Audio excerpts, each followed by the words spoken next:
Hello.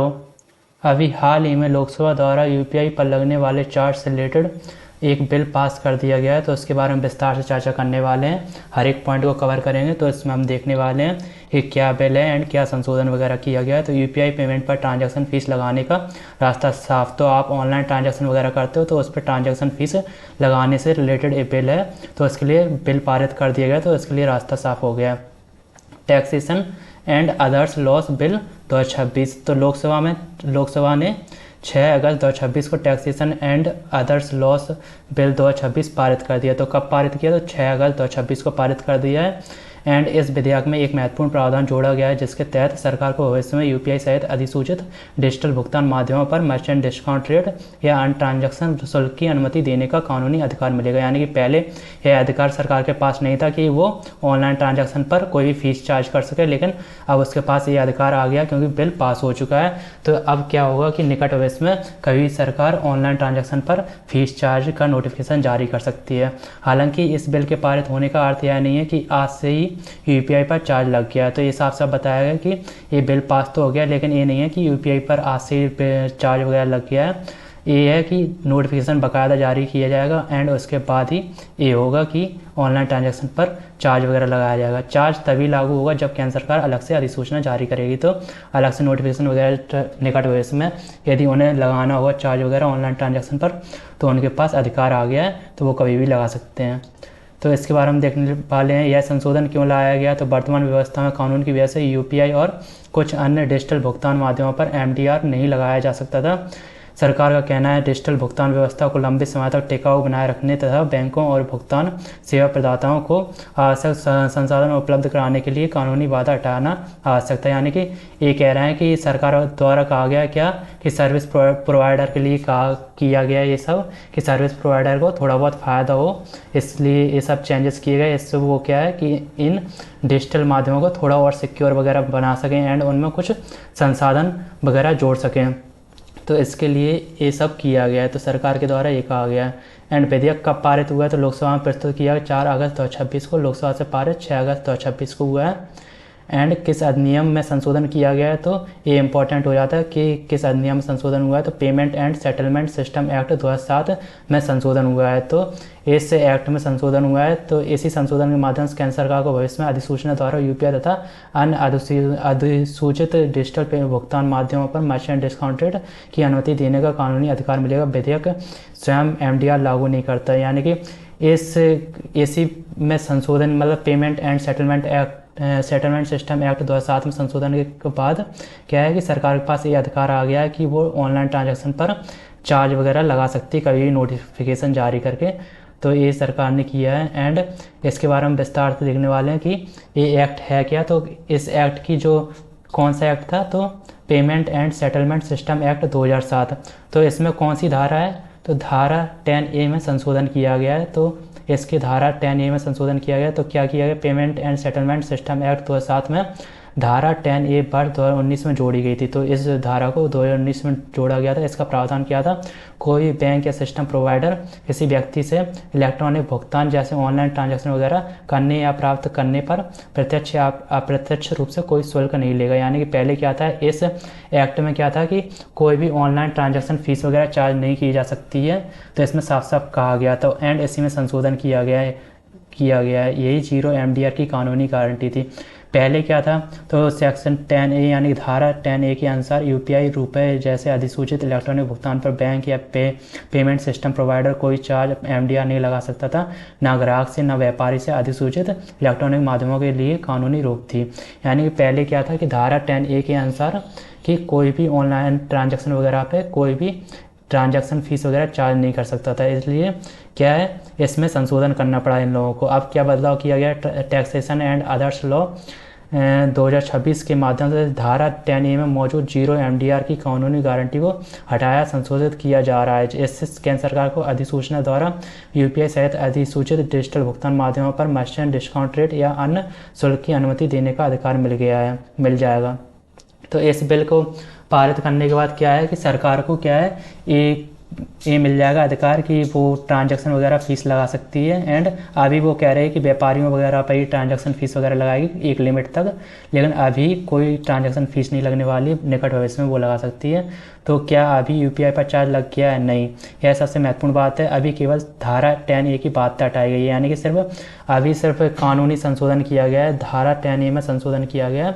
अभी कोई भी चार्ज वगैरह से रिलेटेड कोई भी नोटिफिकेशन नहीं आया, ना निकट भविष्य में आ सकता है।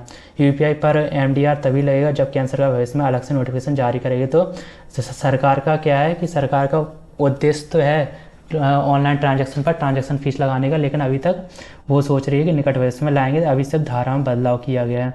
इसके बाद देखते हैं मर्चेंट डिस्काउंट रेट क्या है। तो मर्चेंट डिस्काउंट रेट वह शुल्क है जो डिजिटल भुगतान स्वीकार करने पर व्यापारी अपने बैंक या भुगतान सेवा प्रदाता को देता है। यानी कि जो ऑनलाइन ट्रांजैक्शन वगैरह होता है तो उसमें क्या है कि व्यापारी के पास जो रुपये वगैरह ट्रांजैक्शन होते हैं उसके लिए मर्चेंट डिस्काउंट रेट कहा जाता है।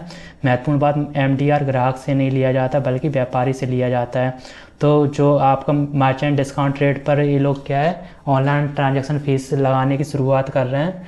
तो इसमें क्या है कि जो नॉर्मल ग्राहक वगैरह होते हैं उनसे कोई ट्रांजैक्शन फ़ीस वगैरह लेने की ये सोच नहीं रहे हैं। ये इसमें क्या है व्यापारियों से लिया जाता है। तो एमडीआर ग्राहक से नहीं लिया जाता बल्कि व्यापारी से लिया जाता है। एंड शुल्क है जो डिजिटल भुगतान स्वीकार करने पर व्यापारी अपने बैंक या भुगतान सेवा प्रदाता को देता है। तो ये सब बताया गया। इसके बाद हम देखने वाले विधेयक के प्रमुख प्रावधान क्या है। तो सरकार को अधिकार, तो केंद्र सरकार भविष्य में अधिसूचना जारी कर यूपीआई सहित कुछ डिजिटल भुगतान माध्यमों पर एमडीआर या अन्य शुल्क की अनुमति दे सकती है। तो केंद्र सरकार क्या है भविष्य में कोई ना कोई नोटिफिकेशन वगैरह जारी करके इसमें कोई ऑनलाइन ट्रांजैक्शन फ़ीस वगैरह चार्ज करने का नोटिफिकेशन जारी कर सकती है। एंड क्या है कि शुल्क की अनुमति दे सकती है। पहले स्वयं कोई शुल्क निर्धारित नहीं करता, तो बिल के द्वारा कोई भी शुल्क निर्धारित नहीं किया जाता है। इसके लिए बाकायदा सरकार नोटिफिकेशन जारी करेगी यदि कोई चार्ज लगाना होगा। अभी कोई चार्ज लागू नहीं, तो अभी यूपीआई भुगतान पूरी तरह पहले की तरह जारी रहेगा। कोई नई ट्रांजैक्शन फ़ीस तत्काल लागू नहीं हुई है। शुल्क तभी लागू होगा जब सरकार अलग से नियम अधिसूचना जारी करेगी। तो सरकार को अलग से नियम या फिर नोटिफिकेशन वगैरह जारी करना होगा, तभी ये शुल्क वगैरह लगेगा। ग्राहक पर नहीं, व्यापारी पर लागू होगा। वित्त मंत्री निर्मला सीतारमण ने संसद में स्पष्ट किया कि यदि भविष्य में एमडीआर लागू किया जाता है तो यह ग्राहकों पर नहीं बल्कि व्यापारियों पर लागू होगा। आम यूपीआई उपयोगकर्ताओं से भुगतान करने के लिए कोई शुल्क नहीं लिया जाएगा। यानी कि सरकार ने कहा है कि अभी सिर्फ व्यापारियों के लिए ये नियम वगैरह लागू होंगे, कोई भी नॉर्मल यूजर वगैरह जो नॉर्मल ग्राहक वगैरह है उनके लिए ये नहीं रहेगा। तो ये स्पष्ट किया है, बाकी तो आगे का है। तो छोटे लेन देन सुरक्षित, सरकार और उद्योग से जुड़ी चर्चाओं के अनुसार 2000 तक के अधिकांश यूपीआई लेन देन पर शुल्क मुक्त रखने का उद्देश्य है। तो 2000 से नीचे कोई भी ट्रांजैक्शन फ़ीस नहीं लेना है एंड 2000 से ऊपर ट्रांजैक्शन फ़ीस वगैरह ले सकती है निकट भविष्य में। कौन? सरकार। एंड किस पर? व्यापारियों से। यदि भविष्य में एमडीआर लागू होता भी है तो यह मुख्य रूप से बड़े व्यापारियों या उच्च मूल्य वाले लेन देन पर लागू हो सकता है। अभी इस संबंध में अंतिम अधिसूचना जारी नहीं हुई, तो जो बड़े व्यापारी वगैरह उनसे लेन देन से रिलेटेड हो सकता है। तो जो बड़े व्यापारी लेन देन करते हैं उन पर ट्रांजैक्शन फ़ीस हो सकता है एंड 2000 से ऊपर। एंड सरकार का कहना है कि यह संशोधन केवल कानूनी ढांचा तैयार करता है। इसका उद्देश्य यूपीआई नेटवर्क, बैंकों और फिनटेक कंपनियों को बेहतर सुरक्षा, तकनीकी निवेश और मजबूत डिजिटल भुगतान अवसंरचना विकसित करने में सहायता देना है। तो ये सब कहा गया है। एंड विधेयक का महत्व क्या है? तो डिजिटल भुगतान प्रणाली के लिए नया कानूनी ढांचा, भविष्य में एमडीआर लागू करने का विकल्प उपलब्ध करना एंड यूपीआई इकोसिस्टम को वित्तीय रूप से टिकाऊ बनाने का प्रयास, ग्राहकों पर तत्काल कोई अतिरिक्त शुल्क नहीं। तो ये सब इनका विधेयक का महत्व है। इसके बाद हम देखते हैं कि क्या क्या आपके लिए इम्पोर्टेंट हो जाता है। तो विधेयक क्या है? Taxation and others law bill 2026 and कब पारित हुआ? 6 अगस्त 2026 को। मुख्य प्रावधान क्या है? सरकार को यूपीआई सहित डिजिटल भुगतान पर एमडीआर की अनुमति देने का अधिकार। तो एमडीआर की अनुमति मिल जाती है सरकार को कि वो ऑनलाइन ट्रांजैक्शन पर फीस वगैरह चार्ज कर सकती है। क्या अभी यूपीआई चार्जेबल नहीं है? तो भविष्य में वो नोटिफिकेशन वगैरह जारी करके चार्ज कर सकती है। संभावित एमडीआर किस पर? तो व्यापारी पर होगा। ग्राहक पर चार्ज नहीं। वित्त मंत्री का स्पष्टीकरण है कि नहीं होगा। पहले तो धारा 10A क्या थी? पहले तो 0 एमडीआर कानूनी रूप से अनिवार्य था। तो पहले ऑनलाइन ट्रांजैक्शन पर कोई भी ट्रांजैक्शन फ़ीस वगैरह चार्ज नहीं थी, लेकिन अब क्या एमडीआर की कानूनी बाध्यता हटाएगी। तो एमडीआर जो ऑनलाइन ट्रांजैक्शन का जो पहले कानूनी बाध्यता थी वो हट गई। अब कभी भी सरकार ला सकती है क्या? Transaction fees related. Bank PSP कोई शुल्क नहीं लगा सकते हैं थे, यानी कि जो बैंक वगैरह थे वो कोई भी ट्रांजैक्शन शुल्क वगैरह लगा नहीं सकते थे। सरकार अधिसूचना द्वारा एमडीआर की अनुमति दे सकती है, यानी कि सरकार यदि नोटिफिकेशन जारी कर सकती है तो नोटिफिकेशन जारी करती है तो बैंक वगैरह ट्रांजैक्शन फ़ीस वगैरह चार्ज करने लगेंगे।